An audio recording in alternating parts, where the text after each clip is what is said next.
بسم الله الرحمن الرحيم الذين إذا أصابتهم مصيبة قالوا إنا لله وإنا إليه راجعون أولئك عليهم صلوات من ربهم ورحمة وأولئك هم المهتدون۔ سورۃ البقرہ آیت نمبر 156-157۔ تمام طرح کی تعریف اللہ رب العالمین کے لیے ہے، لاکھوں درود و سلام کی ڈاریاں نچھاور ہوں تمام انبیاء کرام پر، بالخصوص ہمارے آخری نبی جناب محمد رسول اللہ صلی اللہ علیہ وسلم پر۔ آج میں نے آپ کے سامنے جس موضوع کے تحت بات کرنے کے لیے ارادہ کیا ہے وہ ہے صبر کے فائدے۔ اس سے پہلے والے بیان میں نے آپ کے سامنے شکر گزاری کے متعلق کچھ باتیں کی تھیں، یعنی اللہ رب العالمین کی طرف سے اگر کوئی انعام ہم کو ملے تو اس پر شکر کیسا ہونا چاہیے، ناشکری نہیں کرنی چاہیے کسی مصیبت پر۔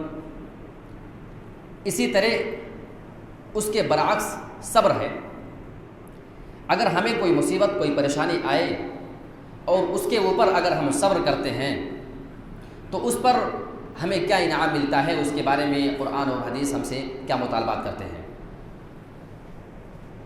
سب سے پہلے سورہ بقرہ آیت نمبر 155، 156 اور 157، یہ 3 آیتیں ہیں، اس کو ہم دیکھ لیتے ہیں۔ اللہ رب العالمین نے ارشاد فرمایا وَلَنَبْلُوَنَّكُمْ بِشَيْءٍ مِّنَ الْخَوْفِ وَالْجُوعِ وَنَقْصٍ مِّنَ الْأَمْوَالِ وَالْأَنفُسِ وَالثَّمَرَاتِ وَبَشِّرِ الصَّابِرِينَ۔ اے لوگوں، ہم تمہیں ضرور ضرور آزمائیں گے، آزمائش میں مبتلا کریں گے، ہر حال میں کریں گے، چند چیزوں کے ذریعے۔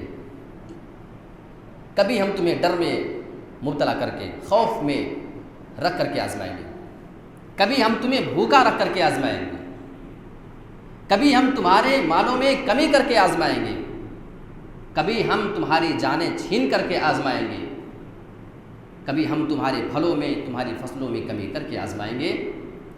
اور اے میرے نبی، آپ صبر کرنے والوں کو بشارت سنا دیجیے، خوشخبری سنا دیجیے کہ ان کے لیے ہم نے اجر تیار کر کے رکھا ہے۔ یہ ہو گیا سیدھا سیدھا اس آیت کا ترجمہ، یہ پہلی آیت۔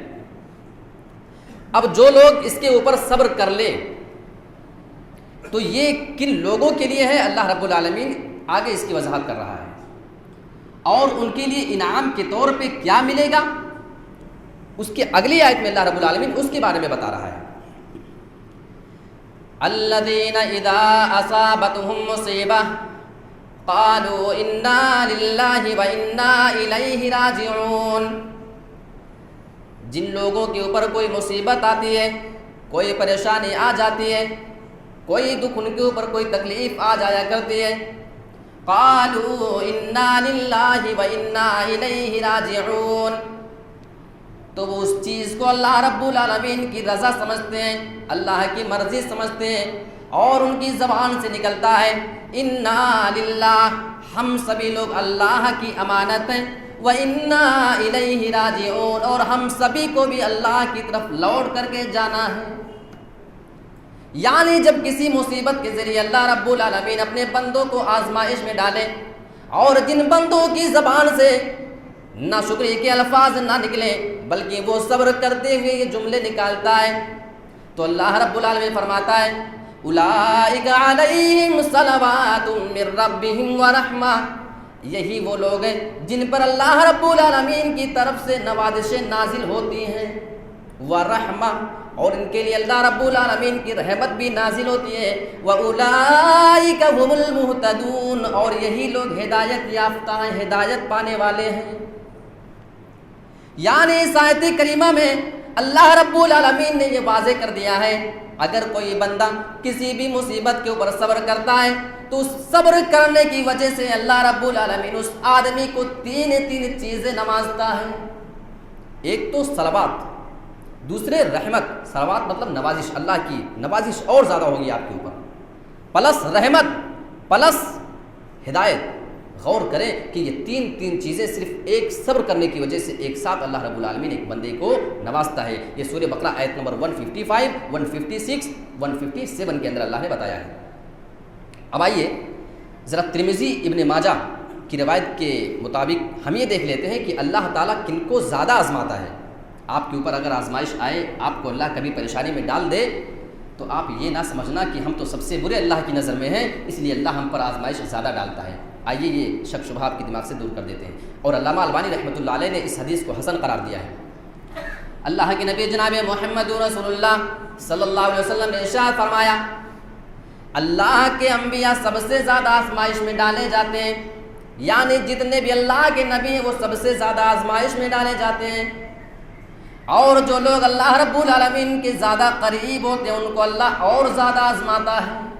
غور کریں الفاظ میں, جو اللہ کا جتنا قریبی ہوتا ہے اللہ اس کو اتنا ہی زیادہ آزماتا ہے. اور اگر کوئی آدمی اللہ رب العالمین کا زیادہ قریبی ہوتا ہے, وہ مومن بندہ ہوتا ہے, تو آزمائشیں اس کو پریشان کر کے رکھتی ہیں, ہر دم اس کے اوپر آزمائش آتی رہتی ہے, آزمائش آتی رہتی ہے. اور اگر وہ اس پر صبر کرتا رہتا ہے تو اس صبر کی وجہ سے اس کے گناہ ختم ہوتے رہتے ہیں, اور وہ زمین میں اس حال میں چلتا ہے کہ اس کے گناہ اس کے اوپر سے جھڑتے رہتے ہیں. یعنی چھوٹے چھوٹے جو گناہ ہوتے ہیں وہ صبر کی وجہ سے اس کے ختم ہو جاتے ہیں. یہ ترمذی ابن ماجہ کی روایت علامہ البانی رحمۃ اللہ علیہ نے اس حدیث کو حسن قرار دیا ہے. اب آئیے ذرا ہم کچھ نمونے دیکھ لیتے ہیں. صبر کن کن چیزوں پر ہو سکتا ہے, کس کس طریقے سے صبر ہو سکتا ہے. ہمارے نبی کو اللہ رب العالمین نے دنیا میں بھیج کر کے ہم کو نبی کے ذریعہ ہی صبر کرنا سکھا دیا ہے. ایک بار ان کی بیٹی حضرت زینب رضی اللہ تعالیٰ عنہ کے ایک لخت جگر بالکل قریب المرگ تھے, انتقال کے وقت قریب تھے, بیماری اتنی شدید تھی کہ حالت بالکل خراب ہے, دم نکلنے کو ہے. اللہ کے نبی جناب محمد رسول اللہ کے پاس پیغام بھیجا جاتا ہے. ان کی بیٹی نے پیغام بھیج دیا کہ میرے باپ کو بلا کر لے آؤ. جب وہ قاصد اللہ کے نبی کے پاس جاتا ہے, اے اللہ کے نبی آپ کی بیٹی نے آپ کو بلایا ہے, آپ کے نواسے کی طبیعت بہت زیادہ خراب ہے. اللہ کے نبی نے اس قاصد کو یہ بات کہہ کر کے واپس کر دیا, کیونکہ آپ اس ٹائم کسی دینی کام میں مصروف تھے, بزی تھے. آپ نے اس قاصد سے کہہ ڈالا کہ جاؤ میری بیٹی سے کہہ دینا ان للہ ما اخذ ولہ ما آتا, بے شک اللہ رب العالمین ہی کے لیے ہے جو وہ چھین لے اور جو چیز وہ عطا کر دے. فلتصبر ولتحتسب, جاؤ میری بیٹی سے کہہ دینا کہ وہ اس مصیبت کے اوپر صبر کرے اور اللہ رب العالمین سے ثواب کی امید رکھے. قاصد جا کر کے پیغام سناتا ہے. ان کی بیٹی نے اصرار کیا, نہیں جاؤ دوبارہ میرے باپ کے پاس جاؤ اور کہہ دینا کہ میری بیٹی, تمہاری بیٹی تمہیں اللہ کا واسطہ دے کر کے قسم دلا کر کے بلا رہی ہے. قاصد دوبارہ گیا, اے اللہ کے نبی آپ کو چلنا ہی پڑے گا, آپ کی بیٹی آپ کو قسم دے کر کے بلا رہی ہے, آپ کے نواسے کی طبیعت بہت زیادہ خراب ہو چکی ہے. تب اللہ کے نبی چند صحابہ کے ساتھ تشریف لاتے ہیں. نبی تشریف لاتے ہیں, آپ کی گود میں آپ کے نواسے کو رکھ دیا گیا. طبیعت اتنی زیادہ خراب ہے کہ دم نکلنے کو قریب ہے, اور صحابہ بیان کرتے ہیں کہ اللہ کے نبی کی گود میں جب بچہ آیا تو اس کا دم بالکل نکلنے کے قریب تھا, اس کی ہچکیاں بن رہی تھیں, اور مثال دے کر کے بتایا کہ جس طریقے سے مشکیزیں ہلنے کی حالت ہوتی ہے اسی طریقے سے ہل رہا تھا, کانپ رہا تھا. جب یہ منظر اللہ کے نبی نے اپنی نظروں سے دیکھ لیا, اپنی گود میں نواسے کو دیکھا, آپ ذرا تصور کرو آپ کا نواسا ہو, یعنی آپ کی بیٹی کا بیٹا آپ کی گود میں دم توڑے, آپ کی حالت کیا ہوگی. اللہ کے نبی بھی تو انسان تھے, آپ کو برداشت نہیں ہوتا ہے, آپ کی آنکھوں سے آنسو نکلنے لگے. ایک صحابی وہیں پہ موجود ہے حضرت سعد بن عبادہ, کہنے لگے اللہ کے نبی یہ کیا, آپ بھی رو رہے ہیں, آپ کو بھی صدمہ ہو رہا ہے. آپ نے فرمایا اے سعد, یہ نوحہ اور ماتم کا آنسو نہیں ہے, ہذہ رحمت جعلہ اللہ فی قلوب عبادہ, یہ وہ رحمت ہے اللہ رب العالمین نے اپنے بندے کے ہر دل میں ڈال رکھا ہے. یہ اسی محبت کی وجہ سے میری آنکھ میں بھی آنسو آئے, یہ نوحہ اور ماتم کا آنسو نہیں ہے. یہ صحیح بخاری صحیح مسلم کے الفاظ ہیں. آپ نے صبر کرنے کا طریقہ بتا دیا, کوئی یہ نہ کہے کہ وہ تو نبی تھے, ان کو کیا مصیبت ہو سکتی تھی. غور کرو کہ نواسے کی دم اس کا دم نکل رہا ہے آپ کی گود میں. اور ایک بار تو آپ کے بیٹے کے ساتھ یہ معاملہ پیش آیا, آپ کے بیٹے ابراہیم ہیں, دم بالکل نکلا جا رہا ہے, قریب المرگ ہیں. ایسے موقع بھی آپ کی آنکھیں نم ہو جاتی ہیں. یہ بھی صحیح بخاری صحیح مسلم کے الفاظ ہیں. لیکن اللہ کے نبی جناب محمد رسول اللہ ایسے موقع پہ بھی جب ان کے بیٹے کے انتقال کا وقت بالکل قریب آ چکا ہے, آپ رو تو رہے ہیں، آنکھیں آپ کی نم ہیں، اشک بار ہیں، اور آپ اس کا اظہار بھی کر رہے ہیں۔ ان العین تدمع، اے میرے بیٹے تیری جدائی کے صدمے کی وجہ سے میری آنکھوں میں آنسو آ چکے ہیں، والقلب یحزن، اور میرا دل اتنا زیادہ غمگین ہے کہ میں بیان نہیں کر سکتا ہوں۔ لیکن اے میرے بیٹے ولا نقول الا ما يرضى ربنا، ایسی مصیبت کے وقت، ایسی گھڑی پہ میں اپنی زبان سے ایسا کوئی لفظ نہ کہوں گا جس سے میرا رب ناراض ہو جائے۔ ذرا غور کرو، نبی ہمیں صبر کا پیغام دے رہے ہیں۔ کوئی مسلمان یہ نہ سمجھے کہ وہ تو نبی تھے، صرف ہم کو پیغام دے کر چلے گئے، یہاں بیٹے کی روح نکل رہی ہے۔ آپ ایسے موقع پہ اپنی امت کو پیغام دے رہے ہیں کہ ایسے موقع پہ تمہیں جزا فضا زیادہ نہیں کرنا ہے۔ ہاں محبت کی وجہ سے آنسو آ جائیں، یہ بات اپنی جگہ ہے۔ ولا نقول الا ما يرضى ربنا، اور آپ فرما رہے ہیں وَإِنَّ بِفِرَاقِكَ يَا إِبْرَاهِيمُ لَمَحْزُونُونَ، اے میرے بیٹے ابراہیم ہم تیری جدائی کی وجہ سے آج صدمے میں پڑے ہیں، ہمارا دل بالکل غمگین ہے، لیکن کیا کریں، اللہ ہم کو اس چیز سے منع کر رہا ہے کہ ہم نوحہ اور ماتم کریں۔ یہ صحیح بخاری مسلم کے الفاظ ہیں۔ یہ ہو گیا پیاروں کی مصیبت کے اوپر صبر۔ ہمارے اوپر بھی ایسی کوئی مصیبت آئے ہمیں بھی صبر کرنے کی ضرورت ہے۔ اور آؤ صحیح بخاری کتاب الجنائز کی ایک روایت بتاؤں۔ ایک صحابی تھے حضرت ابو طلحہ انصاری رضی اللہ تعالیٰ عنہ، ان کا ایک بیٹا ام سلیم سے تھا۔ ان کا بیٹا بہت زیادہ بیمار تھا، اور ابو طلحہ انصاری اس وقت گھر کے باہر گئے ہوئے تھے اور ان کے بیٹے کا انتقال ہو گیا۔ بیوی نے کہا اپنے گھر والوں سے کہ میرے شوہر کو کوئی اس کے بچے کے انتقال کی خبر مت سنانا، سب سے پہلے میں ان کو بتاؤں گی، اپنے انداز میں ان کو بتاؤں گی۔ ذرا غور کریے، آج میں اپنی ماں اور بہنوں سے بھی کہنا چاہتا ہوں، ہاں ہو سکتا ہے آپ کے گھر میں آپ کے بیٹے کا انتقال ہو سکتا ہے، لیکن صبر کیسا کرنا ہے آؤ ایک صحابیہ ہمیں بتا رہی ہے، اپنی زندگی میں عمل کر کے دکھا رہی ہے۔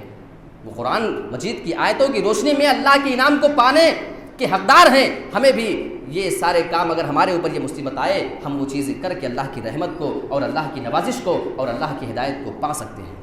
آج ہمارے یہاں حال یہ ہو جاتی ہے کہ اگر کسی کا انتقال ہو گیا تو نماز روزہ اور کیا کیا سب 5-6 دن کے لیے سب چیزوں سے سنیاس لے لیا جاتا ہے، ہوتا ہے نا؟ کیوں؟ انتقال ہو گیا ہے۔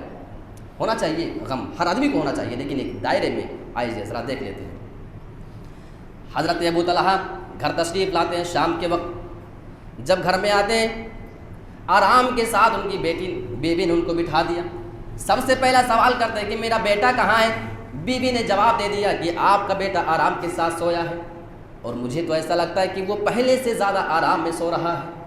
آئیے چلو کھانا کھاتے ہیں۔ دسترخوان بچھا کر کے کھانا دے دیا، بناؤ سنگار بھی کرتی ہے بیوی۔ غور کرو، یہ بڑے کلیجے کی بات ہے، صحیح بخاری کتاب الجنائز کے الفاظ ہیں۔ بناؤ سنگار کرتی ہے، ان کے ساتھ جاتی ہے بستر پر، اور انہوں نے ان سے ہم بستری بھی کر ڈالی، انہیں معلوم نہیں کہ کیا حالت ہے۔ جب ان کی بیوی نے دیکھا کہ میرے شوہر مکمل طور پہ سکون میں ہو چکے ہیں، کہنے لگی میرے شوہر ایک بات کہنا چاہتی ہوں، اگر کسی آدمی کے پاس کوئی لا کر کے کوئی امانت رکھ جاتا ہے اور بعد میں جب اس کی مرضی ہو وہ امانت اسے لے لے، تو کیا اس آدمی کو کوئی ملال ہونا چاہیے؟ بولے بالکل نہیں۔ کوئی آدمی اپنی امانت لا کر کے رکھا کسی کے پاس، جب چاہے لے سکتا ہے، اس میں اس کو اعتراض نہیں ہو سکتا ہے۔ کہنے لگے میرے پیارے شوہر، اللہ رب العالمین نے بھی آپ کو جو امانت بیٹے کی شکل میں دی ہوئی تھی اس کو اپنے پاس بلا لیا ہے۔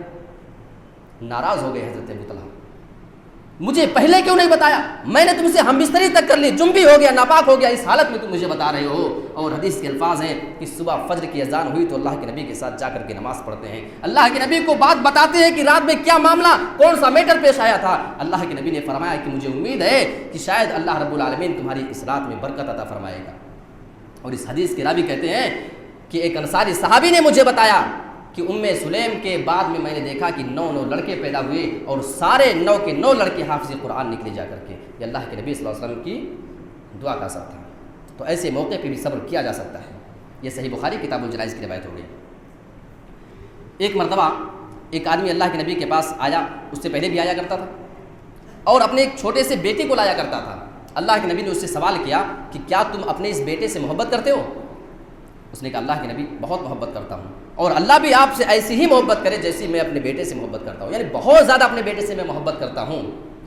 کچھ وقت کے بعد اللہ کے نبی نے دیکھا کہ وہ میری مجلس میں اب نہیں آ رہا ہے، غائب ہے کچھ دنوں سے۔ آپ نے اپنے صحابہ سے سوال کر لیا، وہ آدمی نظر نہیں آ رہا ہے۔ بتایا گیا کہ اللہ کے نبی اس کا بیٹا فوت ہو چکا ہے، انتقال کر گیا ہے، اسی صدمے میں آج کل وہ آنا جانا چھوڑ دیا ہے۔ اللہ کے نبی اس کے پاس جاتے ہیں، ذرا دیکھیے امام کائنات ہے، ایک آدمی کے پاس جاتے ہیں، اس کے ہمیں بھی نبی کی زندگی سے بہت کچھ سیکھنے کو ملتا ہے. آپ اس کے پاس گئے, صبر دلایا, تعزیت کی, اللہ رب العالمین کی امانت تھی, اللہ نے لے لیا, لیکن اس کو صبر نہیں آ رہا ہے. آپ کے سمجھانے کا انداز دیکھیے. آپ نے فرمایا کہ اے انسان, کیا تو یہ پسند نہیں کرتا ہے کہ جب تو جنت میں جائے تو جس دروازے سے بھی تو جنت میں جائے تو تیرا بیٹا تیرا وہاں پہ انتظار کر رہا ہو. یہ آپ اس کو سمجھا رہے ہیں کہ انشاءاللہ تیرا بیٹا تجھے جنت میں ملے گا. یہاں تجھے اللہ رب العالمین نے اس سے محروم کر دیا ہے تو انشاءاللہ وہ چیز تجھے جنت کے اندر اللہ رب العالمین دے گا. یہ ہو گئی کسی پیارے کے رخصت ہو جانے پہ اور اس کے چھن جانے پہ صبر. اب آئیے ذرا ہم دیکھ لیتے ہیں صبر کی ایک اور صورت ہو سکتی ہے. کسی کو کوئی بیماری لگ جائے تو اس پر بھی صبر کیسا ہونا چاہیے. آج ہمارے یہاں کوئی بیمار ہو جائے تو اللہ رب العالمین پہ تمام طرح کے شکوے کے الفاظ نکلنے لگتے ہیں.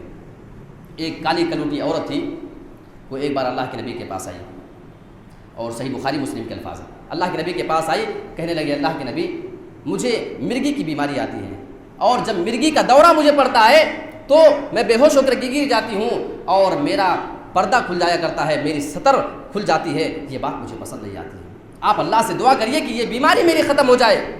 آپ نے فرمایا اگر تم اس پر صبر کر لو, ان صبرتی ولکل جنہ, اگر اس پر صبر کر لو تو تمہارے لیے جنت ہے. اور اگر چاہو تو میں دعوت اللہ ان یعافیک, میں اللہ سے دعا کر دوں کہ وہ تمہیں شفا دے دے اس سے. اس عورت نے سنا اللہ کے نبی نے 2 باتیں ارشاد فرمائی.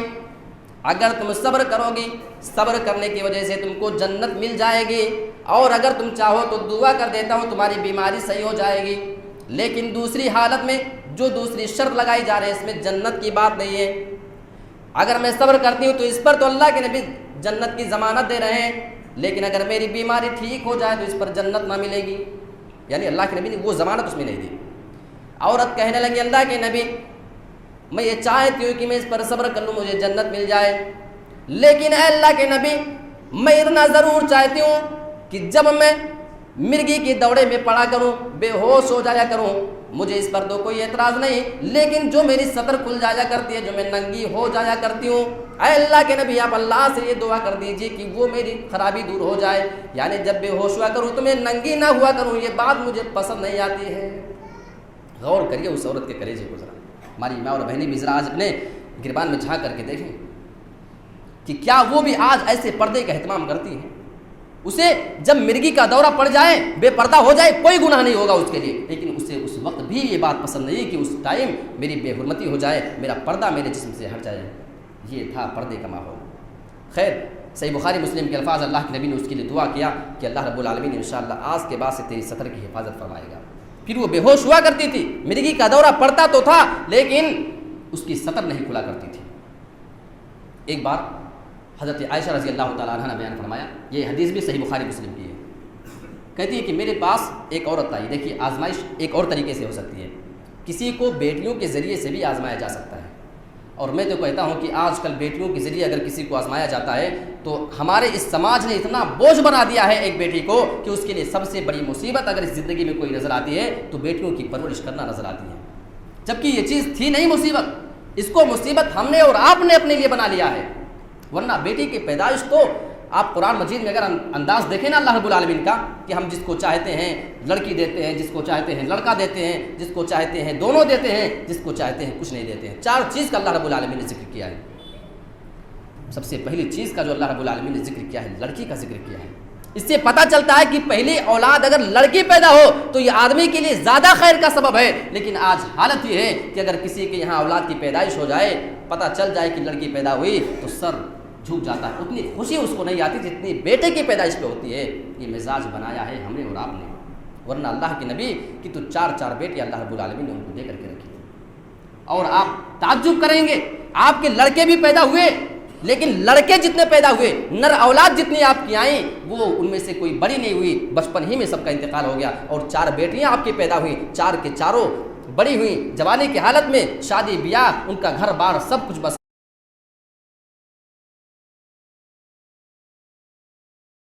یہ اللہ رب العالمین کی حکمت ہے بچی کی پیدائش میں, لیکن آج ہم نے اس کو بوجھ بنایا ہے. خیر, کہتی ہے حضرت عائشہ کی ایک عورت آئی, اس کے پاس 2 چھوٹی چھوٹی بیٹیاں تھیں, اور اس نے مجھ سے مطالبہ کر لیا شیئن للہ, اللہ کے نام پہ کوئی چیز دے دو. حضرت عائشہ فرماتی ہے کہ میرے پاس اس وقت کھجور کے علاوہ کوئی چیز نہیں تھی. میں نے وہ کھجور اٹھا کر کے اس عورت کو دے دیا. میں اسے دیکھ رہی تھی کہ یہ کیا کرتی ہے، میں نے اسے دیکھا، صحیح بخاری مسلم کے الفاظ ہیں، کھجور کے 2 ٹکڑے کرتی ہے اور اپنے ایک بیٹے کو 1 ٹکڑا دیتی ہے، دوسری بیٹی کو دوسرا ٹکڑا، دونوں بیٹیاں تھیں، دونوں کو 1 ٹکڑا کھجور دیتی ہے، دونوں نے جلدی سے اپنے کھجور کھا لیے اور وہ عورت خود کچھ نہیں کھاتی ہے، بھوکی چلی جاتی ہے، پانی پی کر کے چلی جاتی ہے۔ میں نے یہ منظر اپنی آنکھوں سے دیکھا، اس عورت کے پاس تو زیادہ کوئی چیز نہیں، مانگ کر کے اپنی بیٹیوں کی پرورش کیا کرتی تھی۔ جب اللہ کے نبی گھر میں تشریف لاتے ہیں، میں نے یہ واقعہ سنایا، اے اللہ کے نبی آج ایسا ایسا معاملہ پیش آیا ہے۔ اللہ کے نبی نے کہا کیا تم نے یہ منظر اپنی آنکھوں سے دیکھا؟ حضرت عائشہ نے کہا ہاں اللہ کے نبی اپنی آنکھوں سے دیکھا ہے۔ اللہ کے نبی نے ایسی صورت میں بیٹیوں والوں کے لیے بشارت سنا ڈالی، ساری بیٹیوں کی پرورش کرنے والوں کے لیے بشارت سنا ڈالی، جو آدمی بیٹیوں کے متعلق کسی بھی چیز میں آزمایا جائے اور وہ ان کے ساتھ اچھا سلوک کرتا ہے، اچھی پرورش کرتا ہے، دینی تعلیم دلاتا ہے اور دینی رشتہ کر دیتا ہے، بڑی ہونے کے بعد اس کی شادی دیندار گھرانے میں کر دیتا ہے، میں یہ امید کرتا ہوں کن لہو سترا من النار، تو یہ بیٹیاں اس کے لیے جہنم سے آڑ بن جائیں گی، جہنم سے پردہ بن جائیں گی۔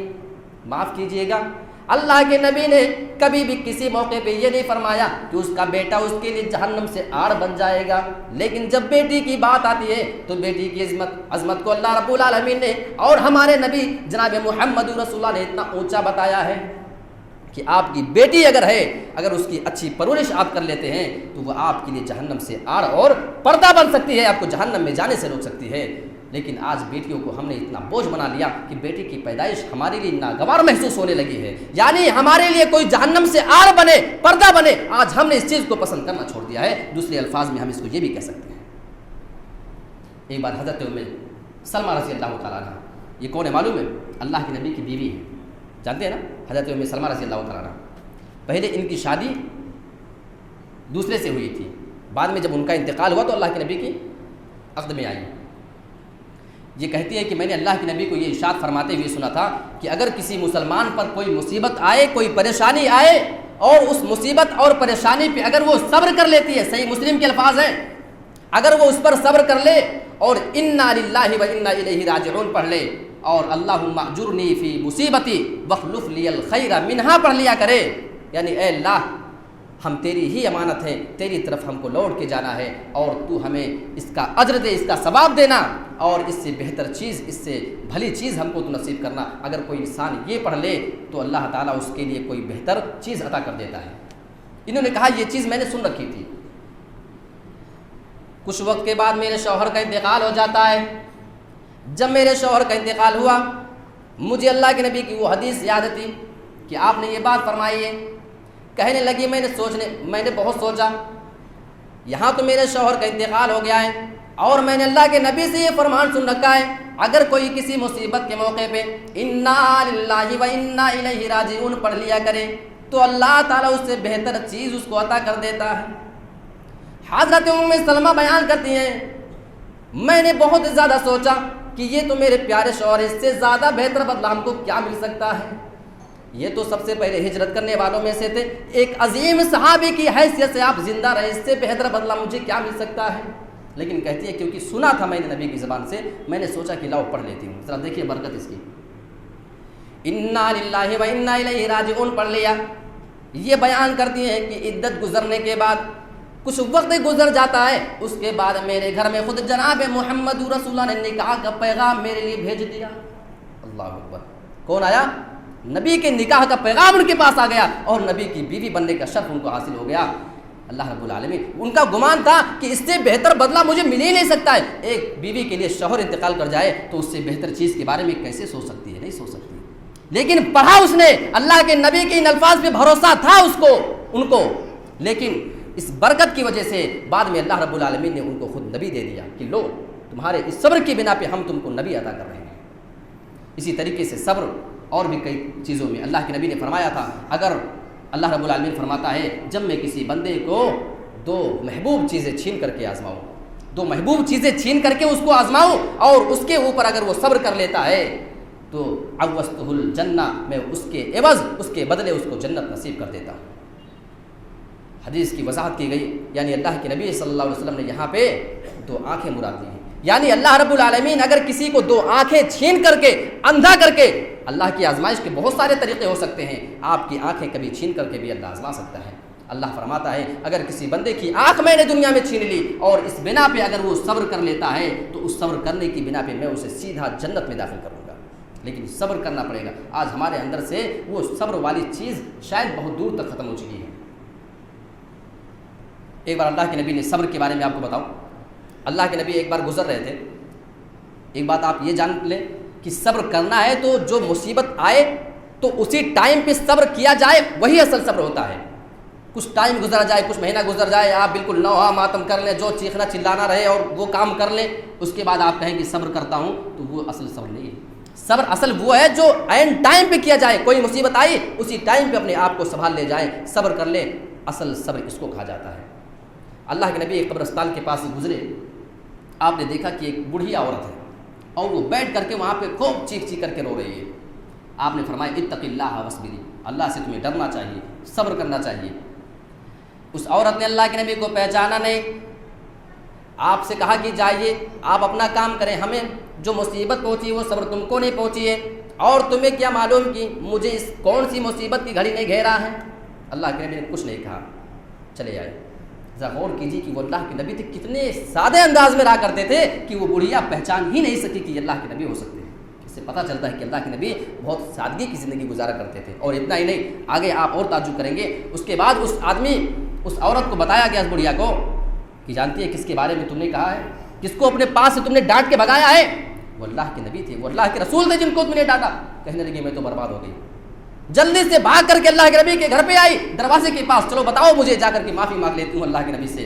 آئی، حدیث کے الفاظ ہیں لم تجد عندہ بوابین، جب اللہ کے نبی کے دربار میں آتی ہے تو ان کے پاس، اس کا کیا گمان تھا کہ یہ تو اللہ کے نبی ہیں، بڑے بڑے سپاہی داروغے لگے ہوں گے، پہلے ان سے اجازت لینی پڑے گی، اس کا یہ گمان تھا۔ جب نبی کے گھر پہ آتی ہے، لم تجد عندہ بوابین، اللہ کے نبی کے دروازے کے پاس کوئی نگرانی کرنے والا نہیں پایا، کوئی داروغہ نہیں پایا، سیدھا اللہ کے نبی سے ملاقات کرنے جاتی ہے۔ آپ سے کہتی ہے اللہ کے نبی میں نے آپ کو پہچانا نہیں، غلطی ہو گئی، معاف کر دیجئے۔ اللہ کے نبی جناب محمد رسول اللہ نے اس عورت کو پیغام دے ڈالا، انما الصبر عند الصدمۃ الاولی، اے عورت اب تو صبر کرنے کے لیے آئی ہے، تو کہہ رہی کہ میں صبر کرتی ہوں، صبر تو حقیقت میں وہ ہوتا ہے جو پہلی مصیبت کی گھڑی پہ کی جائے، بعد میں تو انسان کو صبر آ ہی جاتا ہے، بعد میں تو اس کو چاہے نہ چاہتے بھی صبر آ ہی جاتا ہے۔ لیکن آپ اس میں اللہ کے نبی کے اخلاق کو دیکھیں، اس عورت نے آپ کو برا بھلا کہہ کر کے واپس کر دیا تھا کہ جاؤ بھاگو یہاں سے، اپنے گھر جاؤ، تمہیں کیا معلوم کہ میں کیوں رو رہی ہوں۔ آج اگر کوئی رئیس آدمی ہو، کوئی امیر آدمی ہو جس کی سوسائٹی میں عزت ہو، اگر کوئی معمولی انسان اس کی انسلٹ کر دے تو اس آدمی کے غصے کا کیا عالم ہوگا، سب جانتے ہیں۔ اور اگر وہ معافی مانگنے آ جائے نا تو میں تو کہتا ہوں کہ جوتے سے مار کر کے واپس کر دے گا، یہی مزاج ہوگا نا۔ اس عورت نے اللہ کے نبی کو اتنا رسوا کر کر کے ذلیل کر کے بھیجا تھا اور سارے لوگوں کے سامنے کہا تھا، جب اس سے بتایا گیا یہ اللہ کے رسول تھے جن کو تم نے برے الفاظ میں واپس کر دیا ہے، نبی کے پاس معافی مانگنے آئی، آپ نے یہ نہیں فرمایا کہ جاؤ یہاں سے بھاگو، ہمارے پاس معافی تم کیوں مانگنے آئی ہو، بلکہ آپ نے دوسری مرتبہ بھی اس عورت کو نصیحت کی اور دوسری مرتبہ بھی آپ نے اس کو سمجھا کر کے واپس کیا تھا۔ اس سے پتہ چلتا ہے کہ صبر کا مقام کیا ہے۔ اللہ کے نبی نے بتایا کہ صبر پہلی مرتبہ جو آپ کو تکلیف پہنچے اسی ٹائم پہ کر لینے کا نام صبر ہے۔ تو یہ قرآن مجید کی 3 آیتیں سورہ بقرہ سے میں نے آپ کے سامنے رکھی ہیں اور کئی حدیثیں بالکل صحیح بخاری مسلم کی روشنی میں نے آپ کے سامنے پیش کی ہے، جس سے آپ کو یہ بتانے کی میں نے کوشش کی ہے کہ اسلام کے اندر کوئی مصیبت، کوئی پریشانی آ جائے تو صبر انسان کو کس طریقے سے کرنا چاہیے۔ اگر کسی پر آئے یہ مصیبت تو اسے اللہ کے نبی کی زندگی کو بھی یاد کر لینے کی ضرورت ہے۔ ہمارے جو صحابہ ہمارے لیے جو مثال ہیں ان کی زندگی کو ہمیں اپنے سامنے رکھ لینے کی ضرورت ہے۔ ایسا نہیں ہے کہ ہمارے اوپر مصیبت پہلی بار آئے گی، اور اللہ نے بتا دیا ہے کہ آزمائیں گے ضرور تمہیں، اور جب آزمائیں گے تو تمہیں کیا کرنا اللہ یہ بھی بتا رہا ہے، صبر کرنا ہے، اور صبر کر لو گے تو ہم تم کو دیں گے کیا اللہ یہ بھی بتا رہا ہے۔ اللہ نے فرمایا تمہارے لیے اللہ کی نوازش ہوگی، پلس اللہ کی رحمت ہوگی، پلس تم کو اللہ کی طرف سے ہدایت مل جائے گی، پھر تم کبھی گمراہ نہیں ہوگے۔ تو ہمیں بھی ضرورت اس بات کی ہے کہ اللہ رب العالمین کی آزمائش پر ہم صبر کریں اور اللہ کی اتنی بڑی بڑی نعمتیں ہم پانے کی کوشش کریں۔ ایک طریقے سے ہمارے لیے یہ جو ہے ایک مہرہ ثابت ہو سکتی ہے کہ اگر ہم صبر کر لیتے ہیں کسی مصیبت پہ، ہو سکتا ہے اسی صبر کی بنا پہ اللہ ہم کو جنت دے ڈالے۔ اس سے بہتر چیز اللہ رب العالمین ہم کو عطا کر ڈالے۔ تو اللہ رب العالمین سے دعا کرتے ہیں کہ پروردگار ہم تمام مسلمان بھائیوں کو صبر کرنے کی توفیق عطا فرما۔ جب بھی کوئی مصیبت آئے واویلا مچانے سے بہتر ہے کہ اللہ رب العالمین کی مشیت، اس کی رضا سمجھتے ہوئے اللہ رب العالمین سے ثواب کی امید کرتے ہوئے اس پر صبر کیا جائے۔ آمین۔ تقبل یا رب العالمین وتب علینا انک تواب الرحیم، وآخر دعوانا ان الحمد للہ رب العالمین۔